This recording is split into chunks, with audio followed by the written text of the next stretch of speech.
Welcome Lund loyalists to John Lund Unleashed. Those watching on YouTube, on the John Lund Unleashed and Bay Area Sports Collective channels. Viewers on X, Instagram, LinkedIn, and Facebook, and Lundos listening to the podcast on Apple and Spotify. John Lund Unleashed, brought to you by 𝐟𝐸 Sports Medicine. Got pain? Check out our revolutionary stem cell treatments. And guys, if low T is bringing you down, 𝐟𝐸 Sports Medicine can put you back in the game. Now all juiced up and ready to go, here's Johnny. What's happening? Thanks for joining us. Happy Monday. We're actually early. It's 8:57 of the a.m. Pacific time. Thanks for joining us. I was ready to go. I was like, why am I going to just sit here? I'm not going to just sit here and wait. Let's go. Let's get moving. Thanks for joining us. Much appreciated for episode 173. And there's so much going on today that we had to jump in early, man, because it's like, kidding me. Look at that chalkboard. It's ridiculous, actually. I shouldn't have put so much up there. It's confusing. But there is a ton to get to, lots of fun video, pictures, and the such. A Giants review over the weekend. We have a new NBA champion, Kevin Durant. I call him Skittles because he has played for so many different teams. He is the rainbow. We'll get into that. The West is loaded. We had a manager kicked out of the College World Series. It was kind of funny as well. Random caboose things happen throughout. Look at, he's the Schmitt. That is on the cover today. Maybe something I never thought I'd see or say, but the 𝐃𝐨𝐧'𝐭 story with me, I'll give you a little bit of that as well. We've got a ton to get to today.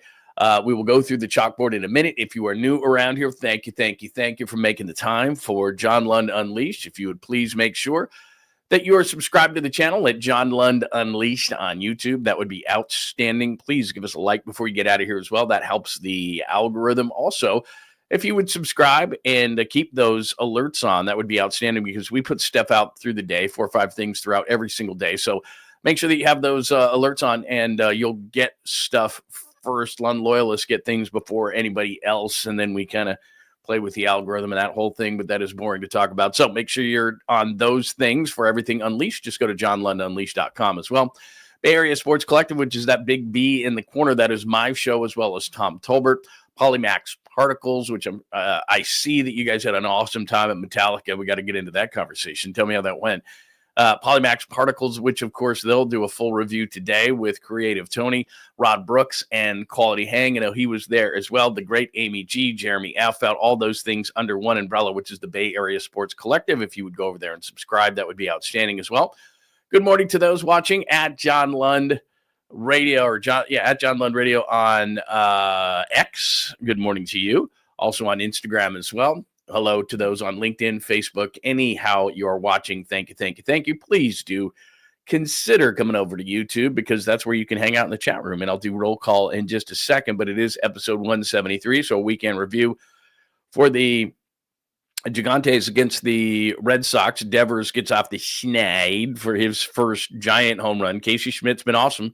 If they get Matt Chapman back, or when they get Matt Chapman back with Schmidt at second base, that might be the ticket. Sean Jelly's issues, we'll get into those. OKC wins it. Halliburton, unfortunately, by the way, somebody pointed this out. The guys, everybody who tore their Achilles in these playoffs wore 0. That's wild.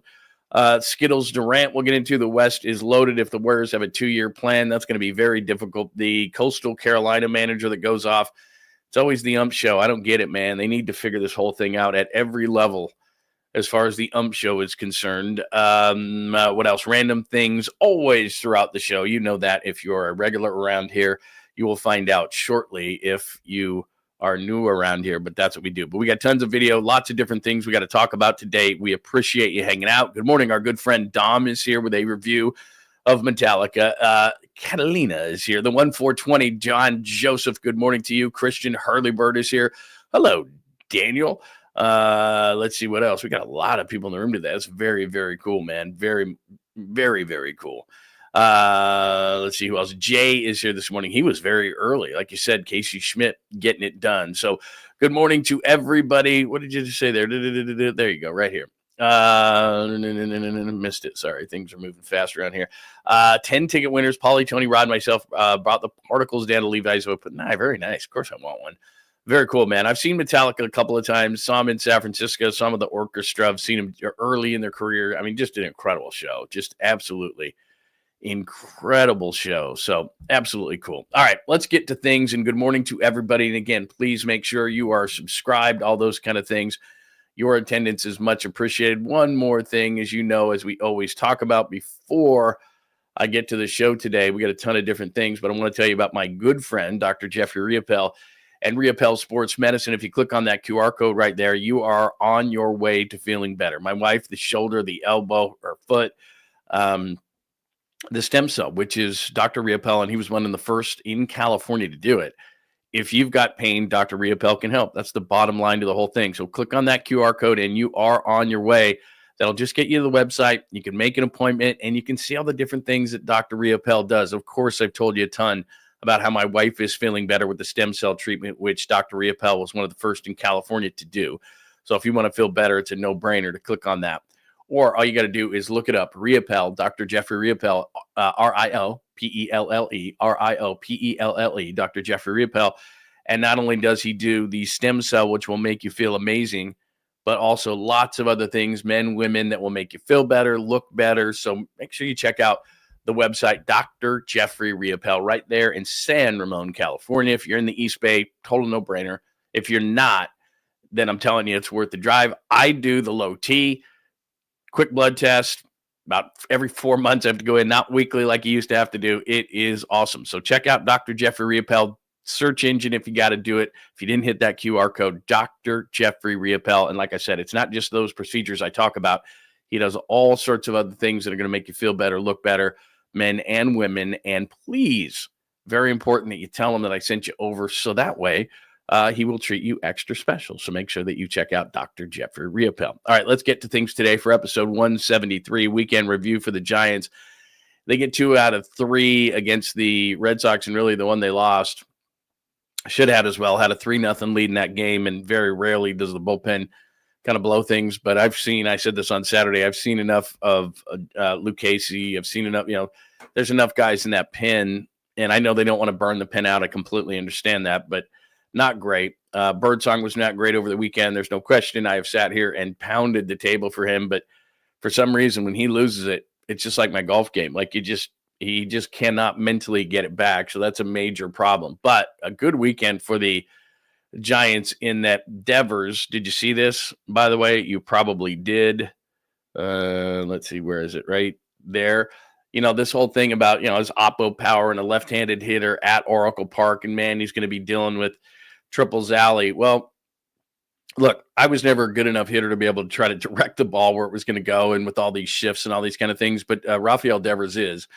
And what he did was he tailored his swing. He looked at the green monster and said, I can get a ton of doubles off that wall, man. It's not very far. Now, hitting it over the thing is difficult because of how high it is, but he has tailored his swing to go oppo taco. And his first home run, as everybody said, well, he's going to hate hitting into triples alley and all that kind of stuff. He's not a dead pull hitter. You want to go away from him? Fine. He'll just hit it out the other way. This is Rafael Devers' first Giant career home run on Saturday. He goes oppo taco. It's one high and deep to left and out of here. So, I mean, the guy is, look, he's legit, for everybody who was saying, I don't know, and this and that and whatever.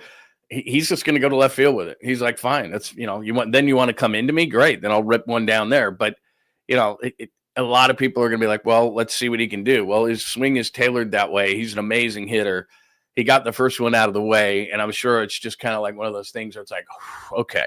And it was a big one, too, because they get the win based on that home run. They win that game 3-2. So based on that, then they get the win on Sunday as well. So the Giants take 2 out of 3 from the Red Sox, and I think that Rafael Devers is probably pretty happy that series is over. And I think what he can do now is he can relax. He's part of the team. He's hit a home run. I guess he has a bit of I think it's a groin problem, so he can hit, but the first base is going to be a little bit delayed. But hopefully this can continue as far as the attitude, because one of the things they said he wouldn't do post-game press conference or post-game interviews with the flagship NESN, NESN in Boston. He would never come out. He had a game-winning RBI earlier in the year, game-winning home run. He wouldn't come out for it. Jalen Duran had to come out and do it and say, what do you think he's thinking and all that kind of stuff.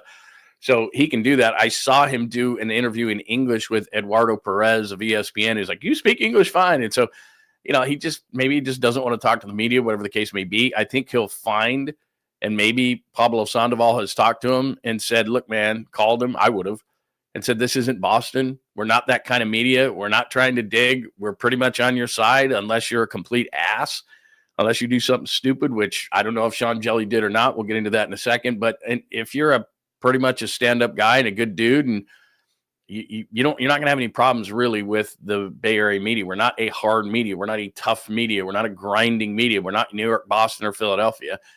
And he's probably going to like that. And look, he's new around here. So until something pisses him off, he's hit the reset button on the media. So he's doing post-game press conferences. He's doing all that kind of stuff. He'll play first base. Everything's kumbaya. We'll see. I mean, winning takes care of a lot of that. When they go through losing streaks and he's struggling and he's hitting the ball into Triples Alley and getting pissed because he's getting robbed of home runs that would have been out of Fenway Park, we'll see. Because there are ups and downs, roller coaster ride. That's what sports is all about. So Rafael Devers is being cool now. We'll see what happens, because the greatest indicator of future behavior is past behavior. And past behavior for him he hasn't sometimes been the greatest. But I'll give him the benefit of the doubt because that's all I've seen from him. And that's kind of how I work as a general rule in my life is I understand that you may have done or treated other people or done certain things, or I give people a clean slate. And then if they burn me, I'm not a great forgiver. Second chances are great. Somebody else can give them. I generally don't. But the fact of the matter is right now with him is he hasn't done anything that's offended me or the fan base or so let's just see. I love the trade. I think it's great. He's been a model citizen since he's been here. He said all the right things. He says he's going to play out in the field, says he loves being here. He's hitting. I don't have anything else to say about it. And so I'm sure he's pretty happy that the Boston media is out of town and he gets to play baseball. And we'll get to the schedule in just a second because they have a real opportunity here as there are a few games behind the Dodgers in the loss column, which we'll talk about. But they have a great opportunity with the upcoming schedule to get well in a hurry, do the Giants. So we'll get into that in a minute. As far as Casey Schmitt is concerned, so the story, if you don't know this, years ago, on KNBR, Mike Kohler, who runs the joint now, was doing, I don't know if he still does it, but he goes down to San Jose. And so he does tech for the 49ers broadcast. He's awesome at it. He does shark stuff tech. And then he's the big cheese now. So I don't know if he does all these kind of things still, but he was in San Jose and he would do all the tech work for the San Jose Giants. And one day he said, because I knew who Casey Schmitt was. He was a second round pick of the Giants. No, he is. And he said, Casey Schmidt's looking pretty good, man. The guy can defend. He's got some power. He had some early. This is down at San Jose a few years ago. And he said, so I'm a card collector. So I thought, I'll invest in some Casey Schmitt stuff. So I got some autograph stuff, rare cards, all this kind of stuff. It's not like it's going to put my kid through college, which I said it would at the time. My son's a senior, so it's too late. But I don't know. I probably invested in 20, 25 Casey Schmitt rares and autographs and all that kind of stuff. Thought maybe this could be something. And then through the years, it's kind of been one of these, mostly down, sometimes up. But it's a small sample size, I'll say that. So anyway, I've joked for years on the air about Casey Schmitt, put my kid through college. Hopefully, maybe he's coming around. Maybe it's just a small sample size. But you saw right there, Mike Yastrzemski, who usually was a roller coaster ride, but for the most part, as far as he's concerned, has been pretty good this year. But this is their last 12 games. Casey Schmitt hitting a San Francisco area code 415. 4 home runs, 12 RBIs. Now, one of those is off position player, and 4 of those RBIs because that was a grand slam. So 2 of those are grannies. 732 slugging and a ridiculous 1210 OPS, and then Yaz as well. So you got a couple of guys who are pretty hot right now, and Casey Schmitt in the homestand was absolutely great. You got to give him that. He's had some ups and downs. Obviously, during the homestand, he was the one who had the stupid base running error. A couple of weeks ago, he had the issue in Colorado, and he's much better than that defensively. But my point is that I don't expect him to slug. I don't expect him to have an OPS over 1,200. That's not really going to be what he's going to do. But I've always said this. He's got a great glove. He's got good power. Casey Schmitt, nobody in the league anymore has to hit 280. Usually be like, hey, if he can hit 280 and this. Look, if Casey Schmitt can hit 230, 240, give it 20 home run power, which he has, even in this park, and play really good defense, which he can, which he's shown. Now, I don't know about first base, but third, short, and second, he's shown that he can be a really good defender at one of those places. So I've screamed and yelled from the rooftops about Tyler Schmitt, who had more shitty at-bats over the weekend. and I like his athleticism. And maybe, and I said this even when they put Tyler Schmitt at second base, I said, man, he just might be better served as a guy who is a super U. So he can play second, he can play short, he can even play center field. He can play, he can give you a lot of different positions. He can give you some athleticism late in the game. That's what Tyler Fitzgerald is, rather than an everyday second baseman. Because I've been telling you about certain players on the Giants. It's not just that they don't have high batting averages or OPS or slugging or whatever you want to base it all on. It's just watch the damn game. A phrase that I'm extremely fond of in every single sport. Watch the damn game. And if you watch the damn game, when it comes to Tyler Fitzgerald, his at-bats are atrocious. It's not bad luck. It's not hard hit. That was just, that guy was just standing there, hit a liner. He hit it right on the screws. He doesn't. He's struggling with the at-bats, and they need someone. If Matt Chapman was back, I think Tyler Fitzgerald is the guy to go down. And you move Casey Schmitt. Like I said, he's not going to hit 415 with an OPS of 1,200. That's not realistic. Casey Schmitt, I don't know, is ever going to hit for a high average. But if he hits 230, 240 and has 20 home run power, then I can deal with Casey Schmitt at the bottom of the order. And now all of a sudden, it's, at least for this season, at some point, Devers at first, Schmitt at second, Adames at short, Chapman at third, no hit, good defense, Bailey. Ramos is solid. I mean, Ramos is beyond solid. I mean, that dude, I'd be talking contract with that guy right now. 𝐿 is on a downer. Something's got to work out. And then you just saw Yastrzemski. He's having a good, really good offensive year as far as he's concerned. I still think he's a fourth outfielder, but right now he's okay. So we continually talk about the trade deadline. Do you need another second baseman? Do you need an outfielder? I would like another bat for the Giants. Maybe a super U type that can play in a lot of different positions to give guys a break. But right now, as we speak right now, and this week could be totally different, Casey Schmitt has been a positive offensively, and I'm not going to go so far as to say a revelation, but if he can be above average at second base, yay. Like, there you go. Guy's got some power, 20 home run power, hit about 230, 240. I can live with that. Not every player is going to be whatever, but I mean, 750 to 800 OPS, like above average OPS. Okay, you got an above average hitter, an above average defender at second base. Not everybody's going to be a superstar. I get it. And then just cut down on some of the boneheaded stuff that you do. Runs the bases. Sometimes you're like, what the what? But for now, you got to give Casey Schmitt some credit there. So really good homestand for Casey Schmitt. Nice job. Before we get into Sean Hjelle, let me do some more baseball stuff for you and share the screen. And let's do a couple of things here. Check out a few things from the weekend for the Gigantes. Let me do this. I haven't done this in a while. So I thought this morning I would do this. Where are we going? Okay, Bailey. Gotcha. Lamont Wade, get him off my screen. Just talked about Fitzgerald. Adames is coming around. Like, I know the average stinks and the OPS is 641. We're coming on the midway point of the season. So he's if you double those numbers, you're at 18 homers, 66 RBIs. Let's say he could get hot.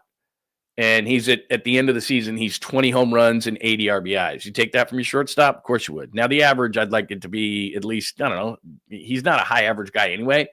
But, can that go up to 230, 240? And he hits 20 home runs and knocks in 80? I mean, he's close to that. So, yeah, it's disappointing now. There's no question. But pump that up a little bit, about 20 home runs, 80 RBIs, get that thing up to about 230, 240. You got to live with it. I can deal with that. Ramos is just, I don't even know what to say. I mean, he's hitting 285, 836 OPS.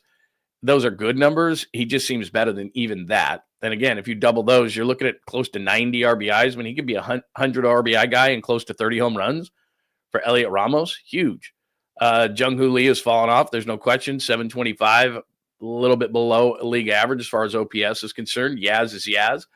That's about as good as he's going to give you. And Flores has been a revelation as we're near the halfway point of the season. You look up, Casey Schmidt's hitting 286 with an 830 OPS. I wouldn't have thought that.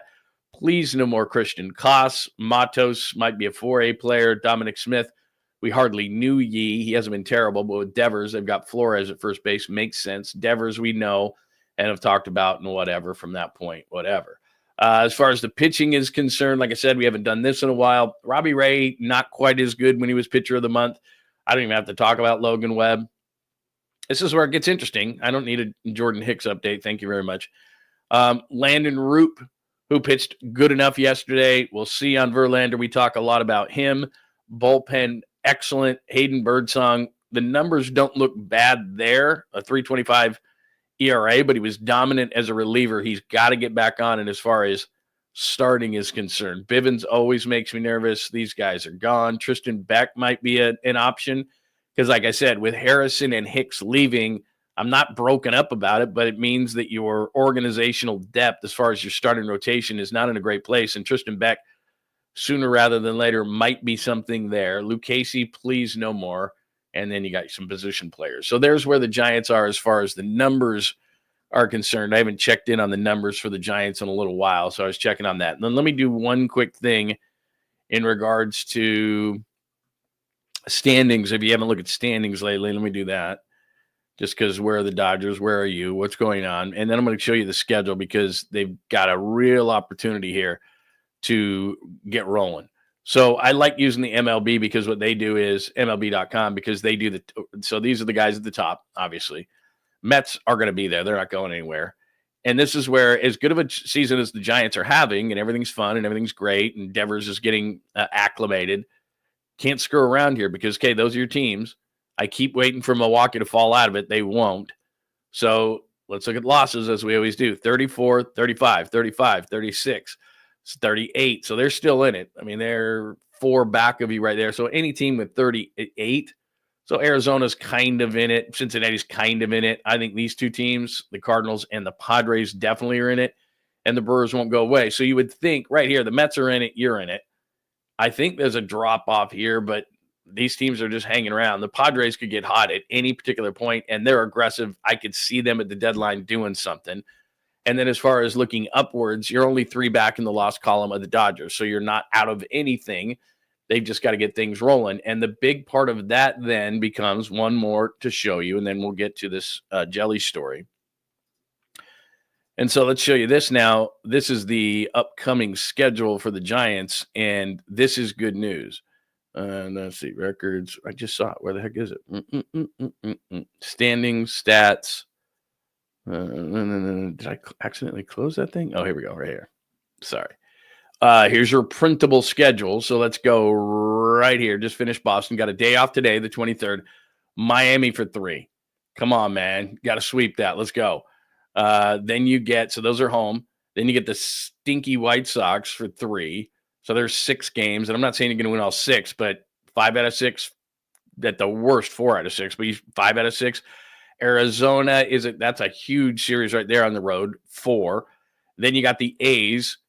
That's at your advantage. So then you get into some tough ones. So then it's Philly, division leader. Dodgers, division leader. Toronto's never easy. Atlanta, I still think, is going to get into this thing. Then the Mets. I mean, you're talking about you better take advantage because division leader, could be a playoff team, lurking playoff team, and then Pittsburgh stinks. So right now, as you look at your next 3, 6, 10, 13 games, you need to dominate these next 13 games. You're playing terrible teams generally. And then you get into Philly, the Dodgers, Toronto, Atlanta, and the Mets. So it's going to do a 180 on you very, very quickly. So part of sports is you got to take advantage of situations, right? Well, the situation right now, as far as the Giants are concerned, is you've got 13 games here where you need to go like 10-3. You need to dominate these teams that are coming up 10-3, 11-2, like something like that, like really dominate these teams, because then it's okay. Who are you really? Philly, the Dodgers, the Mets. I mean, you got some really tough teams coming up after that. So you got to dominate. And then the schedule gets really, really tough as far as the slate is concerned. So there you go. Give me your thoughts on that. So that's what's going on. Episode 173, weekend review. Devers and the Red Sox. Casey Schmitt is hot. Sean Jelly's situation. So this is weird. So I missed this. This happened actually on Friday during the show, and people were trying to alert me to it, and I was like, I didn't really pick it up. So his wife, Caroline, posted this on TikTok, right, where she's accusing him of abandoning the family, abandoning her on Mother's Day. They are going through a divorce. She is claiming that he has also been abusive. So here's the TikTok that she posted on Friday. There it is right there. I've got a video of it. Sorry. That's the picture of it right there. And you can see right there, it says, when my Major League Baseball husband abandons us on Mother's Day, A week after this, once I finally found out about his affairs and stopped putting up with his abuse, I've been raising 2 boys alone. And then what she did was, let me give you the video of it. That's the picture of it so you can kind of see. But the video of it, the song is Man of the Year. So she goes after him here right here. Man of the year.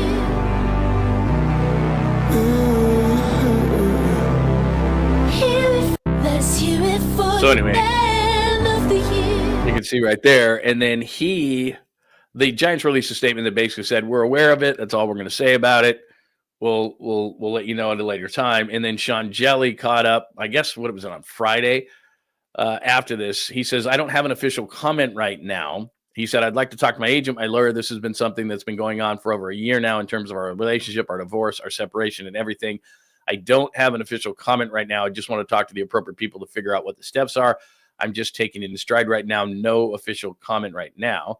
He says, I feel confident saying that I will have one eventually. I don't have an exact timeline on that, but I would like to actually get with the people who are handling the situation with me and for me before I actually make an official statement. These things are tricky because I don't know what the hell's going on. I don't. She's accusing him of abandoning the family. That happens. But when it comes to the accusation of abuse, then Major League Baseball gets involved. Then it's a problem. Then there could be a suspension. I don't know. It doesn't exactly make him sound innocent of all charges when he says, I don't have an official statement. If you were innocent, if you didn't do those things, and like I said, there's one side of it, which is abuse, which is very serious. And the other side of it is it's a personal issue about the divorce, the separation, the abandonment that she's claiming. I don't know anything about that. None of those things are illegal. They might be immoral. You might be pissed about it, but none of those things are illegal. The abuse is illegal. And so as far as the abuse is concerned, and this is pure speculation on my part, but when when a person doesn't deny it as part of a statement or a non-statement in this case, then you start going, what's going on? Because the first thing out of his mouth probably should have been, I did not abuse my wife. I have never touched my wife. I have never abused my wife. I will make a comment on this later, but as far as anything legal is concerned, I have never touched my wife. I have never abused my wife. That is not true. That would be the first thing in my mind. You can think I'm a jerk for what, again, he said, she said, abandoning children, abandoning my wife, a divorce, cheating, all those kind of things. Again, immoral, not illegal. Illegal is abusing your wife, putting your hands on your wife. And she's claiming that. And he's not denying that. He's just saying, I'm not going to make a statement right now. I understand. But from the time that she put that out in the morning on Friday to the time that he spoke about it Saturday, you're talking 24 hours. You had an opportunity, probably the number one thing in your life, even bigger than baseball at that point, is I've got to make sure I get with my lawyer, ask him what I say here, but I've got to say I've never abused my wife. That's got to be the first thing out of my mouth. And it wasn't.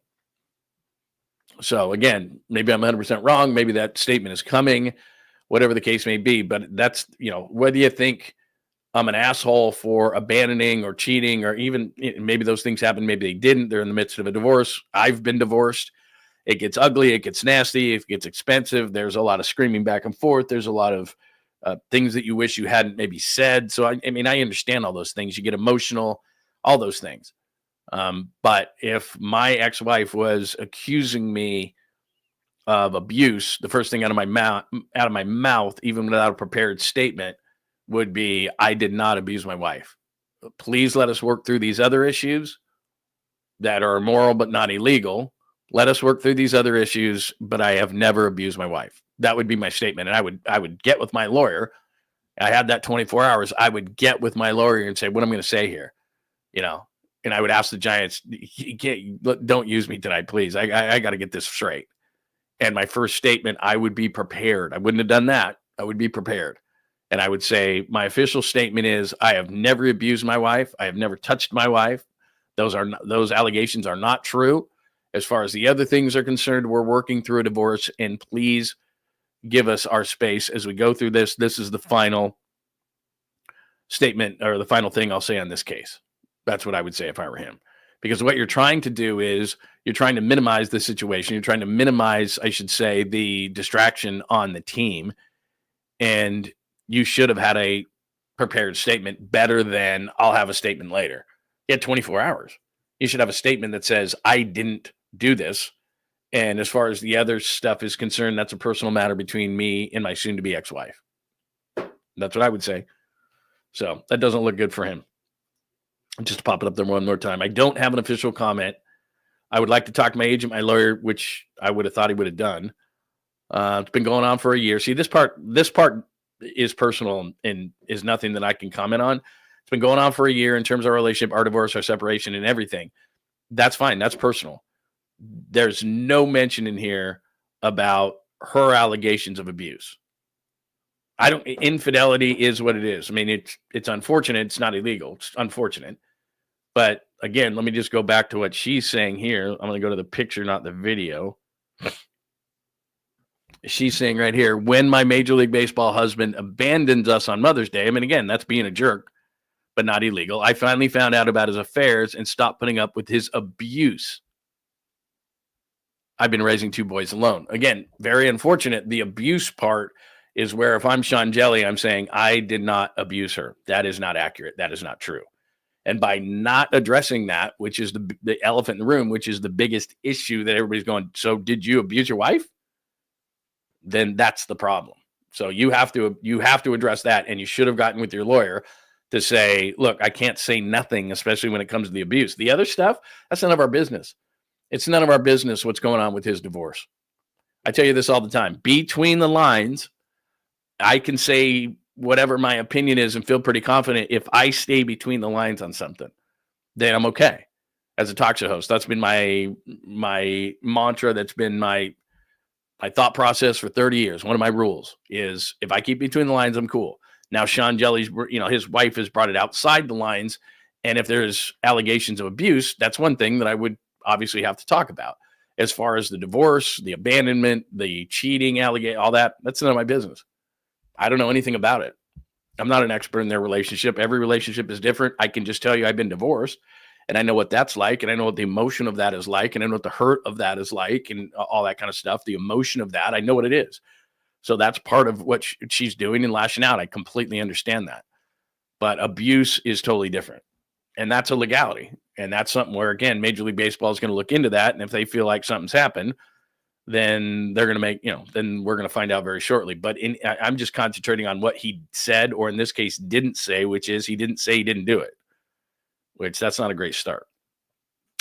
All right, there is that part of it. Let's see. OKC wins it as we transition to the NBA. And really the biggest story was Halliburton, and I'm not going to replay it. You've seen it a million times. We know what a torn Achilles looks like, and we knew it right away. It was just like Kevin Durant. The only thing I'd say is the ESPN pre-half post, and hopefully Inside the NBA takes care of this. I don't want to see Kendrick Perkins near a basketball game. He can yip-yap during the day, so can Screaming A. They can both yell and scream all day long because I don't watch it. When you are basketball NBA Finals adjacent, which is you're in the broadcast, it is so maddening to watch this stuff. And what's more maddening about it was they're at halftime of this game, and ESPN would rather have Screamin' A and Kendrick Perkins rather than Bob Myers, who was a general manager of a team that had a player tear his Achilles, Kevin Durant, in the NBA Finals. Not going to talk to him about it. Just when you think it couldn't get worse. It's just atrocious. It's just an atrocious broadcast. I love Bob Myers. Here's another reason why. If I'm going to play a short clip of Screamin' A. Schmidt, you know that it's something that's good, because I never want to give him a forum or a stage, but this is Bob Myers just completely shutting him down. Watch this. Because he's a champion, and not only that, when they lost in Game 7, you were injured, you didn't play. Had you played, you might have beat the Lakers. It's a big deal. It's a Game 7. Can I defend Your Honor here? I don't think we got time. Just because you yell something doesn't mean it's true.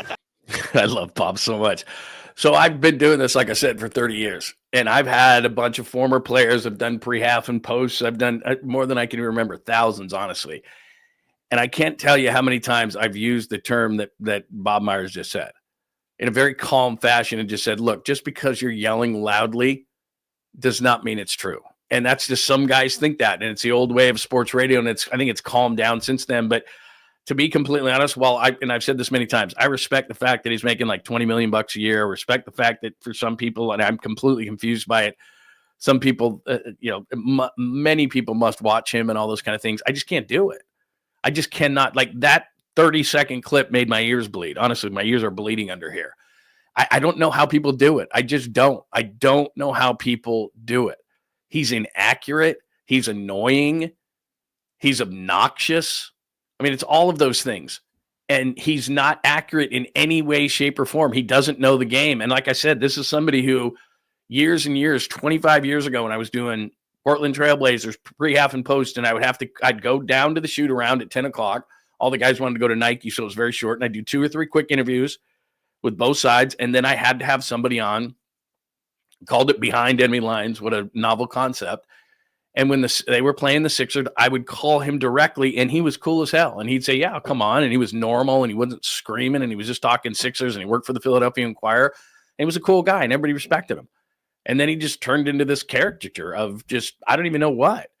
And it's become incredibly popular. Good for him. I'm not ripping that part of it. It's just, for me personally, I don't know how people watch that. I don't. And so Bob at the end is just like, just because you're yelling and screaming. And the point was there, by the way, he was trying to tell Kendrick Perkins how he should, like, as a player. And it was like, oh my God, like, it's so bad. And I've said this a million times now that the season is over, please don't let him near anywhere inside the NBA, like anywhere near it. And hopefully those guys in their contracts have, this is the show. Like, it's Shaq, and it's Kenny, and it's Ernie, and it's Charles. It's no one else. There's no surprise appearances. There's no Kendrick Perkins appearance. There's no Screamin' A appearance. There's no nothing. None of them. Like, these are the guys. And then that's your pre-half and post right there. You don't need that again. Malika Andrews is great. Bob is great. Those other two are clowns. They're just clowns. It's a joke. I mean, it's a complete joke that he is near the NBA Finals. Just, it's a joke. Like, if I was an executive with ESPN, ABC, Disney, whatever they're called, I would just be like, no. Like, no. If you want them on during the day when everybody makes jackasses of themselves and no one seems to care, then that's fine. But near, adjacent, in the NBA Finals? No. Like, no. I don't want this guy yelling. I want to hear Bob Myers actually talk about it. Some guy who actually, was there. At halftime, they had a torn Achilles in the first half. Might want to ask Bob Myers about it. Nah. Like, really? Like, who's produced? Is the producer drunk? Like, really? All right. Just a thought.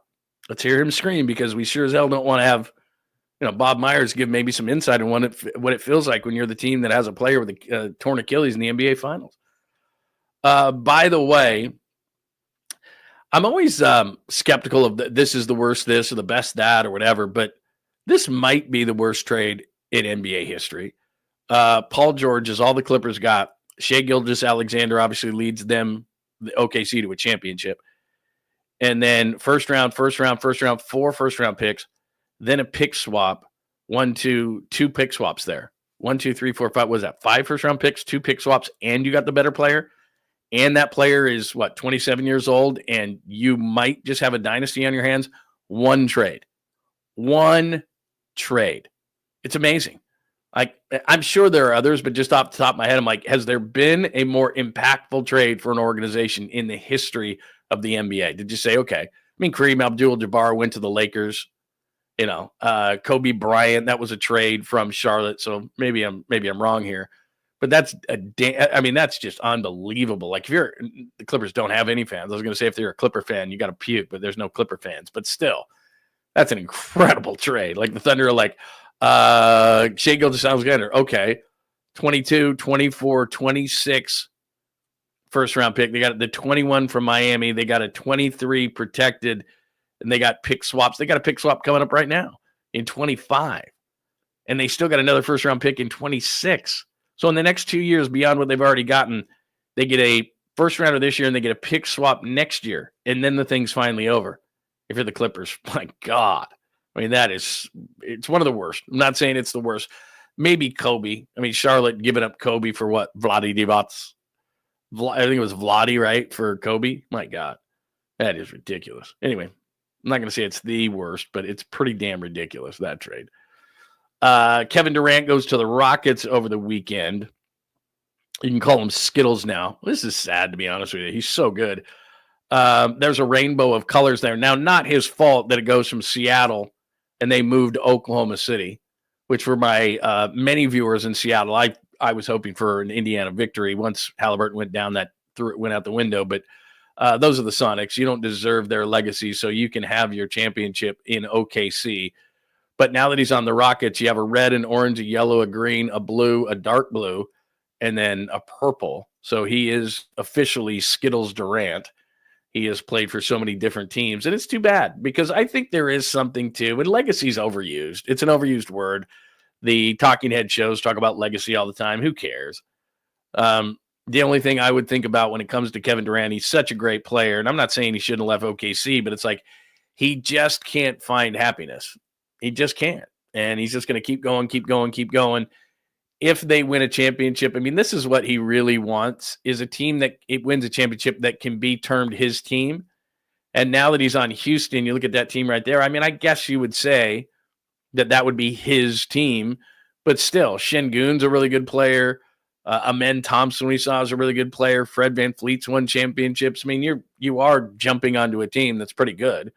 Now, having said that, that's a scary-ass team right there. And the reason I bring that up and want to show that is that the Warriors are in this 2-year window, right? Steph and Steve and Jimmy and Dre, they've all got 2 years left on their deal. So they got this 2-year window. Well, you're not beating that team. I know that that Houston has been the Warriors' bitch, but the Warriors are not beating that team. I don't see it. That's going to be a tough team to beat. And it's just the offseason. So will Houston add more? I mean, there's going to be guys who go like, hey, you know what? I'm going to glom onto that championship train. So Oklahoma City, and I've said this through the whole process, Oklahoma City now has that championship swag that's like, oh, yeah, we've done this. So they're not going to burn through the season and try to win 65 or 70 games. They're just going to be like, hey, we've won it. If we win 55, 56, 58, we're good. They're young. They're up and coming. They've still got picks and pick swaps and all those different things. That's as bad, I think, of a team that Oklahoma City is going to have because they got everybody coming back next year. A lot of these guys aren't even in the prime of their career. They're so young. They're going to continue to add to this thing. I don't know if Oklahoma City will ever become a destination. Probably not. Kind of like with, LeBron's Cavs. It's like, do I want to play in Cleveland? Do I want to play in Oklahoma City? Probably not. But still, I think that's as bad of a team as they're going to have over the next 5 years. I think they're just going to get better and better. Now they have championship swag. That's a real thing. So they go into a series, can't say they're inexperienced anymore. They're like, we've done this. So they've got that in the back of their head, which gives them extra confidence. You throw Houston with that team I just showed you up on the screen, which gave the Warriors hell last year. Basically, they just gave up Jalen. I mean, the trade's awful for Phoenix. Jalen Green, Dylan Brooks to make the finances work. So that's a zero. They'll try to move him to another team, I'm sure. And the 10th overall pick in the draft. For them to not get somebody like Reed Shepherd, who was the 3rd pick in last year's draft and Houston didn't use in the playoffs, kid's a sharpshooter at Kentucky. I would have definitely tried to get him. So I'm sure they did. But, I mean, look, if you want Kevin Durant, it's Reed Shepherd. We got to take Dylan Brooks. That's a zero. Jalen Green, he was terrible in the playoffs, and the 10th overall pick is a dart throw. For Kevin Durant, even at his age, that's a shit trade for Phoenix. You're trying to rebuild this thing. You got to get Reed Shepherd because at least with Shepherd, that's a 3rd overall pick. Jalen Green's a 2nd overall pick. You get the 10th overall pick, and you're going to try to move Dylan Brooks to a different team. That's just a financial throw-in. He's not a positive for your team. He's a net negative. So terrible trade for Phoenix. But if you look at the Western Conference, just in general, I think San Antonio's, they tried to get Kevin Durant. They have the 2nd overall pick in the draft. Do they need to get younger? No. I wouldn't be shocked if San Antonio went after Giannis. If it's not Giannis, then it's, I think, another veteran player because they're ready to win now. With Victor Wembanyama, all the young players they have, Stephon Castle was the rookie of the year this year. They have the 2nd overall pick in the draft. De'Aaron Fox is there. San Antonio is a veteran move away from being where Oklahoma City and Houston are the best 2 teams in the Western Conference. And then if San Antonio can make a move for a veteran, and I don't even mean Giannis. I mean, just get another veteran on that team because they're just too young. Take some of that youth, get another. I think San Antonio would be the 3rd best team in the conference. Would the Warriors be 4th? Well, the thing about Dallas is now if Cooper Flagg is all that, now you have Cooper Flagg, Anthony Davis, Kyrie Irving, Clay. That's not a bad team. And from a pure matchup standpoint, because you're adding Flagg, who's about 6'9", 6'10", and you've already got Anthony Davis, terrible matchup for the Warriors. Dallas would be all of a sudden. Denver's kind of in a flux right now, a team that won the championship a couple years ago, but it's like, what else do they got? So they're kind of in flux. They need to make some moves. The Lakers need to add size. To be honest with you, I'm surprised that there's not more talk about LeBron James moving on and them trading LeBron James, because Luka needs the ball in his hands. He's 27, 28 years old. He's got to get players around him as they age with him. Are they going to really go through another season which they just play your turn, my turn, your turn, my turn, your turn, my turn? And by the way, neither of us want to play defense. That doesn't make a whole lot of sense. So I keep my eye on the Lakers, especially with new ownership. Like, we're not tied to LeBron James, and you could get a lot for him still at his age. I could see him wanting to join, some kind of a super. Like if I was the Lakers, I'd call San Antonio. Like, call you want LeBron James? Add that. Let me have a few of those young guys who would fit much better with Luka Doncic. Guys who can shoot, guys who are younger, guys who are more athletic. That's what Luka needs. He needs a rim runner too. He doesn't have one of those. So I'd maybe call back to Dallas, try to get, Derek Lively or something. But anyway, point is Dallas with their size already is going to give the Warriors trouble. We'll see what Denver does. So I think the top three teams in the West, though, are already set. I think San Antonio is going to make a move. Oklahoma City is going to be tough to beat. They could be a dynasty. Houston just put themselves as probably the second best team in the Western Conference. I didn't even mention Minnesota. I would think maybe in the offseason they'd look to move Gobert and try to do something there, but they knocked you out of the playoffs. I get it. You had injuries. I understand those kind of things, but still, they knocked you out of the playoffs. So that's a major problem. Steph wasn't there. I get it. But still, their size gives you trouble. So, this 2-year window that the Warriors thought they could give themselves, the Western Conference is getting pretty top-heavy. With Oklahoma City, Houston, potentially San Antonio. There's teams in there, what the Clippers are going to do, veteran team, what the Lakers are going to do. They've got to try to add some size. I'd move LeBron if I were them. But we'll see. But the Western Conference is going to be tough. So we are officially to the offseason, and we'll get to that a little bit later. All right, so OKC wins it. Halliburton. Durant looks like Skittles. That's sad. That's a little bit sad, isn't it? I mean, look, you want to go to Oklahoma City, the Warriors, I get it. But then you have one more move. Like, whatever. And he just keeps chasing, like, I want my team and my title. It's got to be my team. So he tried with the Nets, like, that would be my team. Tried with the Suns, nope. Just all that kind of stuff. So anyway, now he's a Rocket. And they did have him on some kind of a something fest or something, and he did admit to, what was it, Miss Adams, that he knew it was coming. Like, they tried to make it like it was some big deal that, like, he, I didn't know this was coming. And he did know. He knew it was coming. So there you go. That's the NBA story. And then you got Bob Myers going, hey, stop yelling at me, okay? I wouldn't be shocked if Bob Myers was running front offices. Like, to be completely honest with you, like the Lakers. I said this on Saturday, I think. I would not be shocked at all if Bob Myers was somehow involved in the Lakers, where they just, if I own the Lakers, that's the first guy I go to. He helped change culture in Washington with the Commanders, or what they did. He obviously changed culture here. I'd be calling Bob Myers. I went to UCLA. I'd be like, what is it going to take? Because that's what, when new ownership comes in, they want their guys. I mean, I don't know what the relationship with Rob Pelinka is, and I know that technically Jeannie Buss is still going to run things, but very powerful people, they don't want to just, they don't want to just sit around and watch. So I wouldn't be shocked at all if he brought him in. So anyway, let me see. Let me take a quick break before we get to the Coastal Carolina manager, some random stuff and so forth.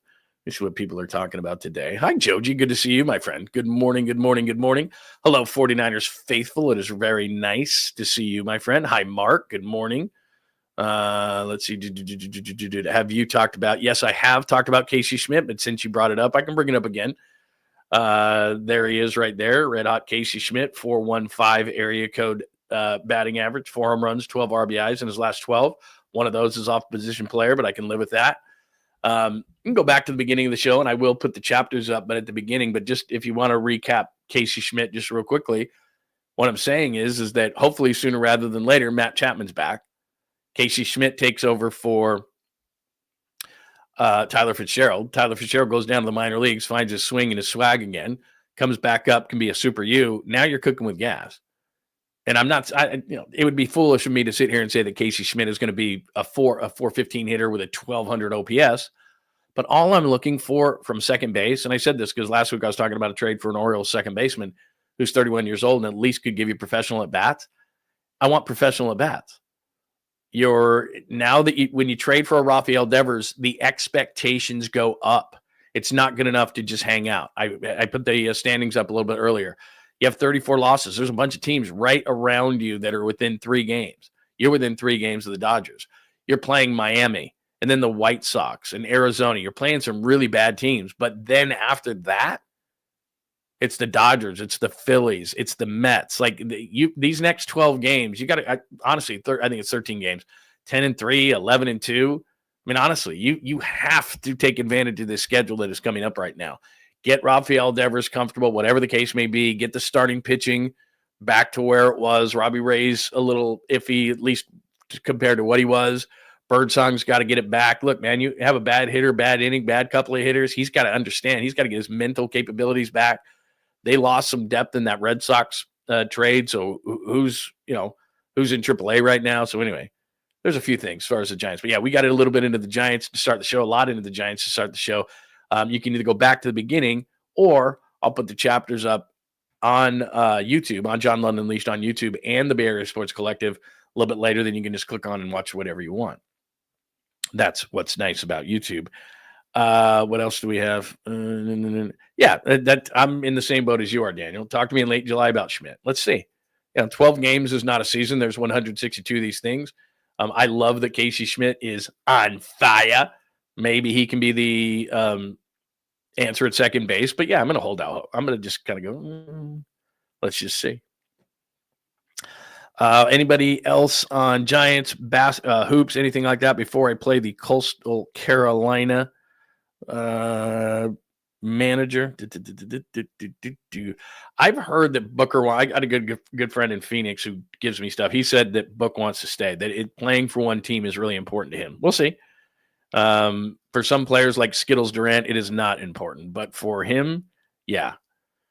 I don't know. Like I said, Durant was weird when he left. He didn't want to come back. He wants it to be his team. He doesn't want a Steph-led team. That's how it is. That's how he is. He's a strange dude, man. He's too worried about what everybody thinks, but then he goes to like 19 different teams. And if he doesn't win a title in Houston, it's like, hey, dude, the only time you won it was with Steph Curry. Nobody's saying that Durant's not great.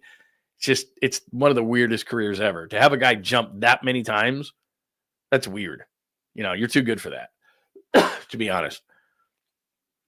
Looking like Shaq's rainbow there. You're just too good to do that. So anyway, whatever.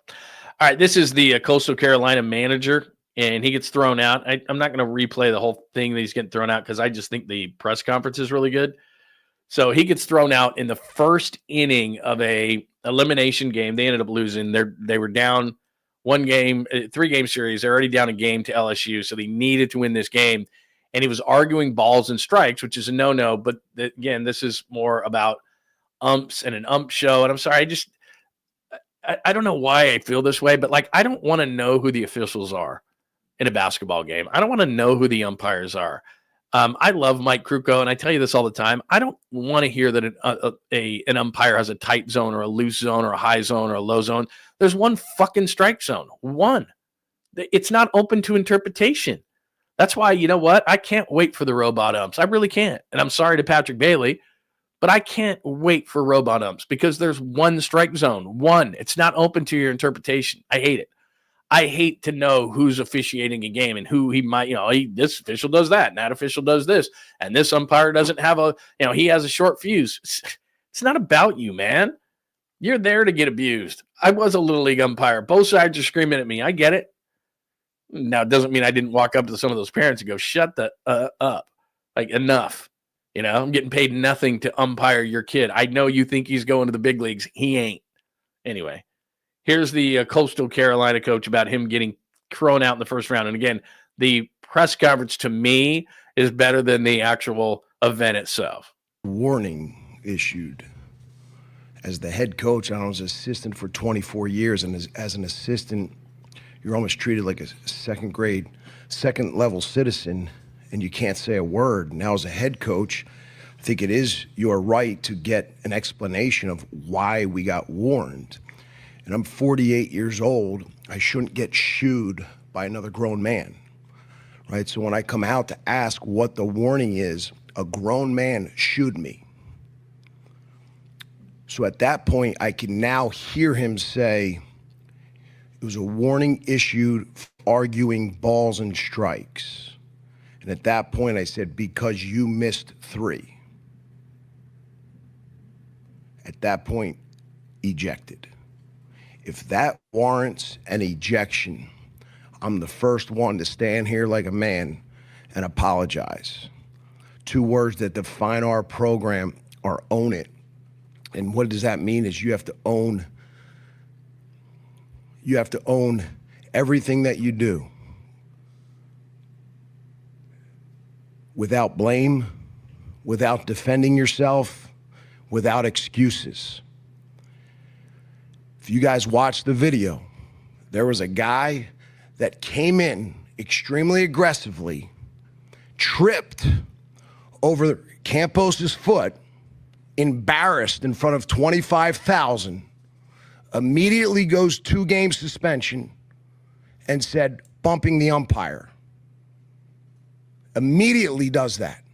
There was no bump. He was embarrassed. I shouldn't be held accountable for a grown man's athleticism.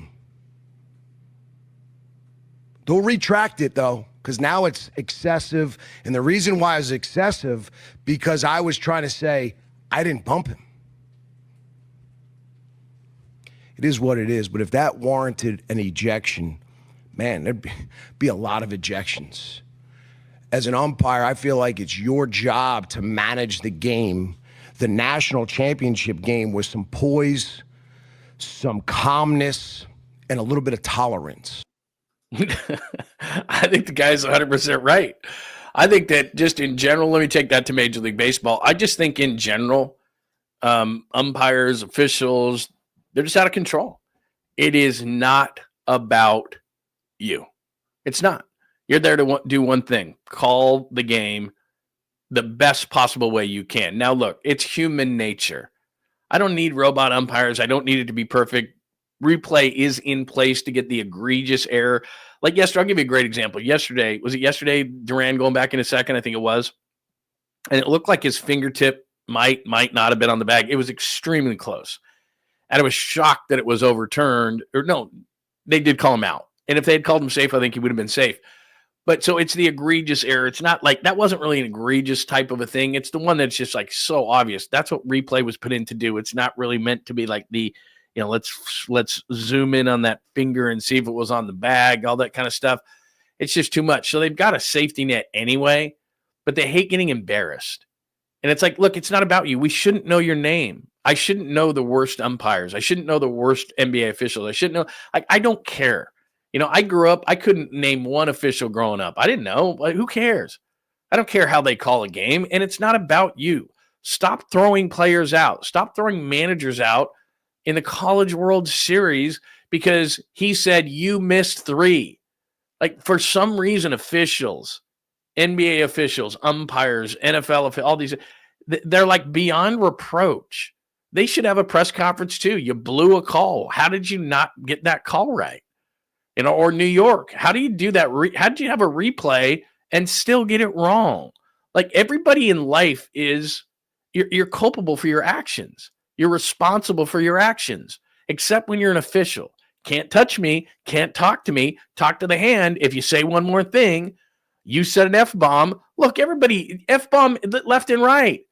And once you get to like middle school or maybe even elementary school nowadays, like that's a word. Stop acting like you're getting offended by it. Now, if you say something about my mom or something, like, okay, like you're out. But short of that, like the guy just said, you've missed 3 already. You know, like he said, act like an adult. It's one of the things plaguing sports right now, that officials in every single sport are just quick to throw somebody out of a game. And it's like, look, they're there for, especially when you're talking about a championship type of situation. Like, come on, man, you're altering the game. You're altering the game. You're not supposed to do that. You call balls and strikes. When did it happen that all of a sudden you became a factor in all of this? Your ego became a factor in how games are called or how quickly you kick somebody out of a game. I'm sorry. It's not about your ego. Deal with it. You get paid for it. You shouldn't be abused. That's one thing. But that quick of a hook in the first inning, it couldn't have built up to that point. And at some point, you're supposed to be the adult in the room, that you're supposed to be emotionless. So you go over to that guy and say, look, man, don't say you missed 3. Now you're making it personal. I don't want to throw you out of this game. Calm down. I'm going to be cool. This is your warning. Okay? This is your warning. We're not throwing you out. Normally I might, but this is a championship game. I'm going to stay cool. I'm going to stay calm. But, don't make it personal. The minute you get thrown out, and you hear this in Major League Baseball all the time, when you say you this, you that, so what? Stop it. Your ego is bruised to that level, or you heard an F-bomb. He F-bombed me, Mom. Stop. Okay? You don't have to talk to him. I'm not saying that. If I was an official in the NBA and Draymond Green kept approaching me, I'd be like, Draymond, that's it, man. Not having it. Not hearing it. That's fine. You can say certain things to me, but you're not going to abuse me the whole game. And I would set clear parameters, at least so they knew. At least so they knew, look, here's the deal. You're screaming at me right now. That's cool. I'm cool with it. But if you do it again, I'm going to let you go. That's going to be it. There's no way in the first inning you're throwing a guy out of a game. And just in general, I think Major League Baseball needs to sit down. I think the NBA needs to sit down and tell their officials, it ain't about you. It's not about you, man. So if you don't like taking some grief, if you don't like an F-bomb, then this is not the profession for you, because it ain't about you. I mean, we talk about, changing all these rules, and all these different things get changed all the time. How about officiating rules get changed? Stop it. It's not about you. We're going to have press conferences with officials explaining when you screw up a call. Sorry, they asked for you. You've got to talk about it. Everybody in life is responsible for their actions except an official. Can't touch them. Cannot touch them. And like the guy said, he didn't bump the guy. The guy came running in too fast. He tripped over himself. You probably saw it. And then he got up, and there was no another game, but he automatically, and he went 2 games. He didn't bump you, dude. You just fell down like a jackass. Stupid. Anyway, that was yesterday. That was interesting to me, that whole thing. But yeah, he gets kicked out first inning, and it's dude, what are you doing? He's the manager of the team. Why are you kicking him out of the game? I'm not saying that that's what cost him the game, but it's you're going to kick out the manager, and they kicked out the first base coach. It was oh my God. Talk about bruised to the ego. Stop it. God, it is definitely not about the ump show. But too many times, and I don't know when it started. I can't pinpoint it. I don't know when the ump show started. I don't know when officials, this is who's officiating the game. I don't give a shit. I shouldn't care. I shouldn't know. There's one set of rules. What's a foul is a foul. What's a strike is a strike. Why should it matter? Oh, this guy's got a short fuse. What do you mean he's got a short fuse? He's an official. He doesn't have a short fuse. God, you're there to get abused. That's what you chose. You saw it before you started. NBA players curse at you. Major League Baseball players mock you. It's the way it is. It's part of your deal. It's in the job description for you. Stop with your ego, man. God, it's ridiculous. Just ridiculous. All right. That'll do it for that. Episode 173, weekend review. Devers and the Red Sox finally out of town. Casey Schmitt is rolling and hot. We shall see. Sean Hjelle, I would have thought we had a denial, but we'll see. The other stuff, the abuse is one thing. The abandonment, the divorce, all the stuff, all that stuff, maybe it's immoral, it's not illegal. The only thing I really care about is, did he abuse his wife? And he didn't address that in his comment, no comment. Tyrese Halliburton, unfortunate. I mean, there's just no other way to put it. Kevin Durant, huge Skittles. There you go, Skittles. As he's off to the Rockets now. Looks like a big bag of Skittles. The West is loaded. Houston, Oklahoma City, San Antonio is probably going to make a move. It's going to be tough in the West. That 2-year window for the Warriors, that is going to be difficult to do that with all the good teams coming up. And these are, I'm saying up and coming. Houston's still young and up and coming. Oklahoma City wins a title. Now they're going to have championship swag. That's going to be tough to beat. The Coastal Carolina manager, we didn't get enough random things. And I didn't have a caboose for you today. I apologize. Do I have it? Let me see. Did I load one up? No, I don't think so. That's probably it. Yeah, I played everything. All right, that is that. Anything else with the weekend recap? Did I miss anything? Other than Dom, by the way, who went to see Metallica with a bunch of good people. That's awesome, man. Nutter, good morning to you. I don't know if I said good morning to Nutter. Good morning, good morning. Hi, Aaron. Good morning to you, my friend. Anthony, good morning to you. I don't know if I said good morning. Antonio, hello. Tommy, hello. Let's see. Off the Hook. Did you go see Metallica last night? Very nice, man. Like I said, I've seen him a couple of times. Let's see. Is that it? All right. Very good. All right, everybody keep those alerts on, please. I've got a bunch of other stuff that I've got to send out to you, but I'm going to edit some things right now. We'll do that. We'll get it off onto the podcast, Apple, Spotify, wherever you get your favorite podcast. Thank you so much for watching on YouTube, John Lund Unleashed. Make sure, please, before you get out of here today, it would mean a lot to us if you could hit us with a like. That would be great. Get those alerts on so you know when stuff is coming out today. What else do we have to do? Make sure that you are subscribed on the Bay Area Sports Collective. Thank you today for watching on Instagram at John Lund Radio, at John Lund Radio on X as well. Thanks for watching on Facebook, LinkedIn, however you watched. We really appreciate it. Do remember that, Polymax Particles will be back today. I think they'll give a full review, right, Dom, of the show over the weekend. James says it was excellent. Very, very cool. Very nice. Let's see. What else do we have today? Yeah, thank you, Hurley Bird. Appreciate it. Wait a minute. There you go. Alert, like, subscribe, you filthy animals. Very nice. I appreciate that as much. You want me to do something on Bryce Eldridge? Yeah, I'm open, by the way. I'm always open to suggestions. Yeah, maybe I will do a little Bryce Eldridge. By the way, I just saw during the show, somebody did something on our old pal. Oh, I don't see it anymore. Marco Luciano. So I'll look at that as well. But yeah, we got a bunch of other stuff that we got to put out today. So make sure. And if you have any suggestions, of course, I'll do it. Questions, comments, thoughts, put them right underneath the show here. Another good place to hit me up, X at John Lund Radio. I'm always there. So make sure if you've got some questions, comments, thoughts, put them on there as well. All right. Have a wonderful rest of your Monday. We'll put stuff out all through the day. If you did not hit us on any of those things, then we'll see you tomorrow at 9 a.m. Pacific time. Questions, comments, thoughts, put them underneath the show and hit me up at X as well. And please give us a like before you get out of here. Everybody have a tremendous Monday. Thanks for hanging out with John Lund Unleashed. We'll try to be better next time, though I wouldn't hold my breath. Please like and subscribe on the John Lund Unleashed Pod YouTube channel. Watch live shows weekdays at 8 a.m. on YouTube, Instagram, and X. And make sure to have your alerts on for shows throughout the day or night. All things Lund can be found at johnlundunleashed.com. johnlundunleashed.com. Goodbye!